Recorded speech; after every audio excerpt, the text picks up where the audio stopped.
আলহামদুলিল্লাহ, বরাবরের মতো আমরা প্রথম যে ভ্যাকসিনটা আছে আমরা সেই ভ্যাকসিনটা সম্পূর্ণ করলাম আজকে। আজকে আমার মুরগির বয়স 5 দিন পূর্ণ হইল, এবং 5 দিনের দিনে আমরা ফার্স্ট রানীক্ষেতের ভ্যাকসিনটা করে ফেললাম।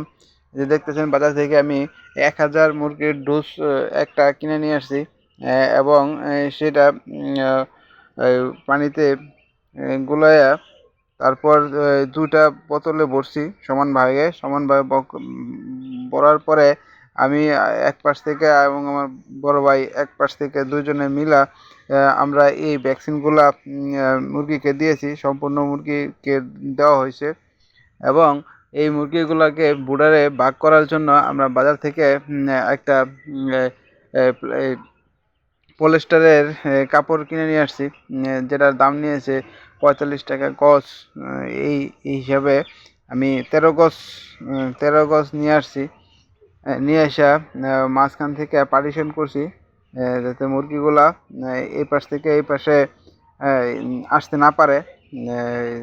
দেখতেছেন যে এই কালো কাপড়টা আমি কিনে নিয়ে আসছি 45 টাকা গজ হিসাবে, আজকে বাজার থেকে নিয়ে আসছি। যদিও এটা যখন ভ্যাকসিন দেওয়া হয় তখনই কাজে লাগবে, এরপরে আর কাজে লাগবে না। যত্ন করে রেখে দিলে দেখা যায় এই এক কাপড় দিয়ে আমরা সবসময় ভ্যাকসিন দিয়ে দিতে পারবো।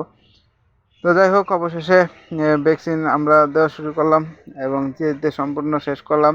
যদিও ভয় ছিল এর ভিতরে যদি বিদ্যুৎ চলে যায় তাহলে তো একটা ব্যাঘাত ঘটবে, কিন্তু ভাগ্য ভালো, বিদ্যুৎ সম্পূর্ণ ছিল এবং ভ্যাকসিন দেওয়া শেষ, তারপর বিদ্যুৎ চলে গেছে। তো সবাই আমাদের জন্য দোয়া করবেন, আমাদের যেন এই বেসটা সঠিকভাবে সুন্দরভাবে সম্পন্ন করতে পারি। তাহলে আমার ইন্সপায়ার্ড আরও বেশি বৃদ্ধি পাবে।